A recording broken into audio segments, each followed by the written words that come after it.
ജീവിതം നിരന്തരം മാറിക്കൊണ്ടിരിക്കുന്നു. സന്തോഷത്തിൻ്റെ കാലങ്ങൾ, ദുഃഖത്തിൻ്റെ കാലങ്ങൾ, വ്യക്തതയുടെ കാലങ്ങൾ, ആശയക്കുഴപ്പത്തിൻ്റെ കാലങ്ങൾ, ഇങ്ങനെ പലതും മാറി മറിയുന്നു.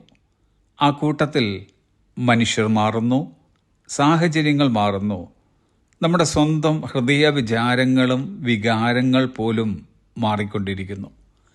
എന്നാൽ ഇങ്ങനെയുള്ള പ്രവാഹത്തിന് മുകളിൽ ഗാഡ് റിമൈൻസ് ദി സെയിം.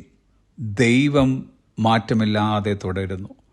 തിരുവചനം പറയുന്നത്, എബ്രായർക്ക് എഴുതിയ ലേഖനം 13-ാം അധ്യായം 8-ാം വാക്യം, Jesus Christ is the same yesterday, today and for ever.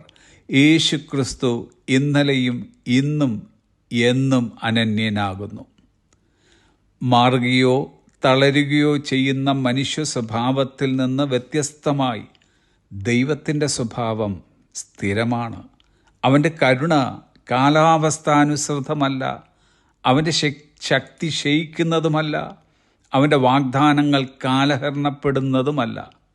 അതിനാൽ നൂറ്റാണ്ടുകളിലായി തൻ്റെ ജനങ്ങൾക്കായി അവനായിരുന്നത് മോചകനായിട്ടാണ്, പരിപാലകനായിട്ടാണ്, ആശ്വാസദായകനായിട്ടാണ്, വിടുവിക്കുന്നവനും അനുഗ്രഹിക്കുന്നവനുമായിട്ടാണ്.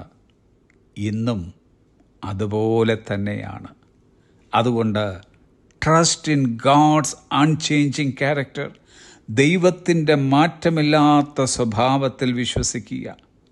ദൈവത്തിൻ്റെ പദ്ധതിയുടെ എല്ലാ വിശദാംശങ്ങളും മനസ്സിലാക്കുന്നതിനെക്കുറിച്ചുള്ളതല്ല വിശ്വാസം. അത് അവൻ ആരാണെന്ന് മനസ്സിലാക്കുന്നതിനെക്കുറിച്ചാണ്. അവൻ്റെ സ്വഭാവം വിശ്വസ്തമാണെങ്കിൽ അവൻ്റെ പ്രവൃത്തികൾ ഒരിക്കലും അവൻ്റെ നന്മയ്ക്ക് വിരുദ്ധമാകുകയില്ല. A.W. ടോസർ പറഞ്ഞതത്രേ, God never changes moods or cools off in his affections, loses enthusiasm or alters his plans. His immutability guarantees that what God has been, he forever will be.